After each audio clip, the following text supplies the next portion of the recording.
Ang sulat ni Pablo alang kang Tito. Tito, Kapitulo 1. Gikan ni Pablo, sulugoon sa Dios ug apostol ni Hesukristo. Gipili ako ug gipadala aron paglig-on sa pagtuo sa katawhan nga pinili sa Dios. Ug pagdala kanila ngadto sa kamatuoran nga gitudlo sa atong tinuohan nga gipasikad diha sa paglaom sa kinabuhing walay katapusan. Ang Dios nga dili gayud mamakak misaad kanato sa maong kinabuhi sukad pa sa sinugdan. Sa hustong panahon, gipadayag niya kining kinabuhia diha sa iyang mensahe. Gitugyan niya kanako ang mensahe ug ako kining gisangyaw tungod kay gisugo man ako sa Dios nga atong manluluwas. Nagsulat ako kang Tito, ang matuod kong anak, sa pagtuo nga atong gibatunan. Ang Dios nga Amahan ug si Kristo Hesus nga atong manluluwas maghatag unta kanimong grasya ug kalinaw. Gibilin ko ikaw sa Kreta aron imong atimanon ang mga butang nga wala pa mahuman ug aron magtudlo kag mga pangulo sa iglesia sa matag lungsod sumala sa akong gisugo kanimo. Ang usa ka pangulo sa iglesia kinahanglan dili sa lawayon. Kinahanglan usaray iyang asawa ug ang iyang mga anak magtotoo. Dili mapatuyangon ug dili masupilon. Kay gitugyanan man siya sa pagpangulo sa buluhaton sa Dios, kinahanglan dili siya sa lawayon, dili garboso, dili dali nga masuko, dili palahubog, dili bangis ug dili hakog. Kinahanglan hinuon nga maabi-abihon siya, mahigugmaon sa maayo, ligdong, matarong, balaan ug mapinugnanon sa kaugalingon. Kinahanglan nga magpabilin siyang lig-on diha sa kasaligan nga pagtulunan nga gitudlo kaniya aron makadasig siya sa uban ug makabadlong sa sayop niadtong musupak niini. Kay daghan ang nisukwahi, labi na kadtong mga nagtuo nga kinahanglang tulion ang tanang dili Hudiyo. Naghisgot sila og mga butang nga walay pulos nga maoy nagapahisalaag sa uban. Kinahanglan pahunungon sila kay nagsamok sila sa mga panimalay pinaagi sa pagtudlo sa dili unta angay itudlo tungod lamang sa makauulang tuyo sa pagpanapi.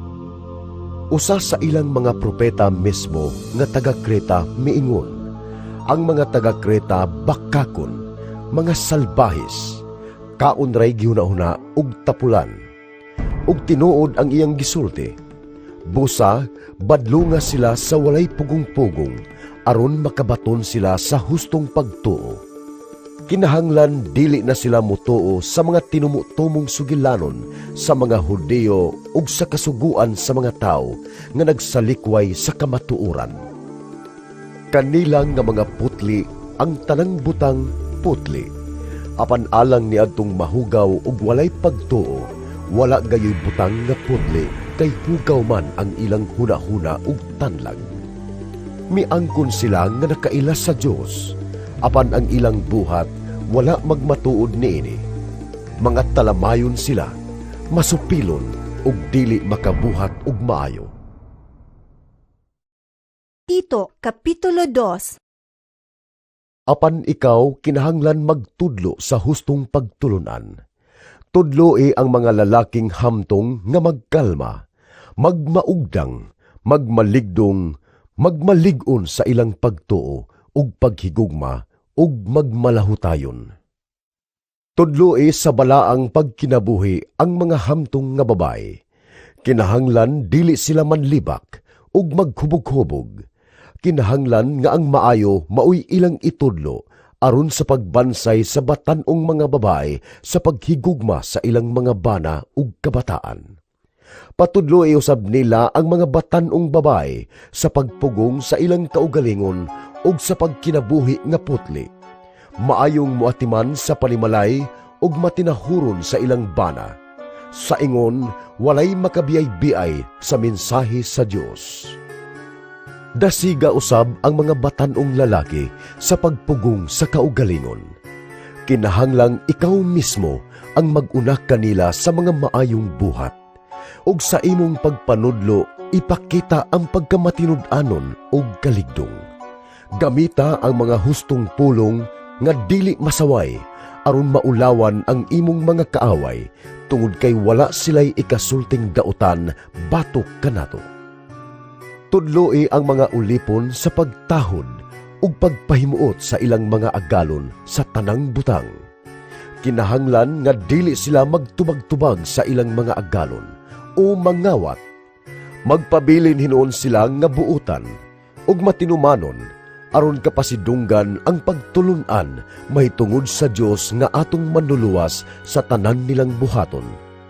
Kay gipadayag sa Dios ang iyang grasya alang sa kaluwasan sa tanang mga tao. Ang maong grasya nagtudlo kanato sa pagbiya sa kinabuhing dautan ug sa kalibutanong kailibgon. Nagtudlo kini kanato sa pagkinabuhi nga mapinugnanon sa kaugalingon, matarong ug Diosnon. Kinahanglang ingon niini ang atong pagkinabuhi samtang nagpaabot kita sa bulahang adlaw nga atong gilauman inigpadayag na sa himaya sa atong gamhanang Dios ug manluluwas nga si Hesukristo. Gitugyan niya ang iyang kaugalingon aron sa pagluwas kanato gikan sa tanang pagkadautan ug paghimo kanato nga putling katawhan nga iyaha ragayod, katawhan nga matinud-anon sa pagbuhat ug maayo. Itudlo kining mga butanga ug gamita ang tanan mong otoridad sa pagdasig ug pagbadlong kanila. Ayaw itugot nga tamayon ka ni bisan kinsa. Tito, Kapitulo 3. Pahinumdumi ang mga magtotoo sa pagtahod ug pagsugot sa mga namunuan ug sa mga anaa sa kagamhanan. Kinahanglan nga andam sila pagbuhat sa tanang butang nga maayo. Sultihi sila nga dili magsultig dautan batok kang bisan kinsa, kundili magmakigdaiton ug magmahigalaon ug kanunay magpakita sa malumong kinaiya ngadto sa tanang mga tao. Kay kaniadto kita usab mga buang-buang, masupilon ug nangasaag. Naulipon kita sa mga kaibog ug sa tanang matang sa kahilayan ug nagkinabuhi sa pagkadautan ug pagkamasinahon. Ang uban nasilag kanato ug ato usab silang gikasilagan. Apan gipadayag sa Dios nga atong manluluwas ang iyang kaluoy ug gugma. Giluwas kita niya, kini dili tungod sa bisan unsang maayo nga atong nabuhat, kundili tungod sa iyang kaluoy. Giluwas kita niya pinaagi sa paghugas kanato, aron kita mataw pag-usab ug makabaton og bag-ong kinabuhi diha sa Espiritu Santo. Kay madagayaong gibubo sa Dios ang Espiritu Santo dinhi kanato pinaagi kang Hesukristo nga atong manluluwas. Pinaagi sa iyang grasya, isipon kitang matarong sa Dios aron makapanag-iya kita sa kinabuhing walay katapusan nga atong gipaabot. Ug tinuod kini, gusto kong hatagan nimo og talagsaong pagtagad kining mga butanga aron kadtong nagtuo sa Dios magmatngon paggamit sa ilang panahon sa pagbuhat ug maayo. Kini maayo ug mapuslanon alang sa tao, apan likayi ang binuang nga pagiglantugi, ang pagsubay-subay sa inyong mga katigulangan, ang mga pakig-away ug mga pakiglalis mahitungod sa balaod, wala kini kapuslanan. Human kapasidan-is sa makaduha, ang tao nga mo'y nakaingon sa pagkabahin-bahin sa pundok, isalikway siya. Kay nasayod ka nga kanang tawhana, dautan ug ang iyang sala, nagmatuod nga nasayop siya. Inigpadala ko kang Artemas o kang Tikiko nga na kanimo, paningkamuti ang pagpakigkita kanako sa Nicopolis, kay nakahukom ako sa pagpabilin didto sa panahon sa tingtugnaw. Paningkamuti kutob sa imong mahimo ang pagtabang kang Zenas nga abogado ug kang Apolos aron makagikan sila. Hatagi sila sa tanan nilang gikinahanglan. Tudloi ang mga magtotoo sa paggamit sa ilang panahon sa pagbuhat ug maayo aron sila masangkap sa ilang mga gikinahanglan. Dili maayo nga magpuyo sila nga walay kapuslanan. Nangumusta kanimo ang tanan kong mga kauban dire. Ipangumusta kami sa atong mga higala diha nga kauban nato sa pagtuo. Ang grasya sa Dios mag-uban kaninyong tanan.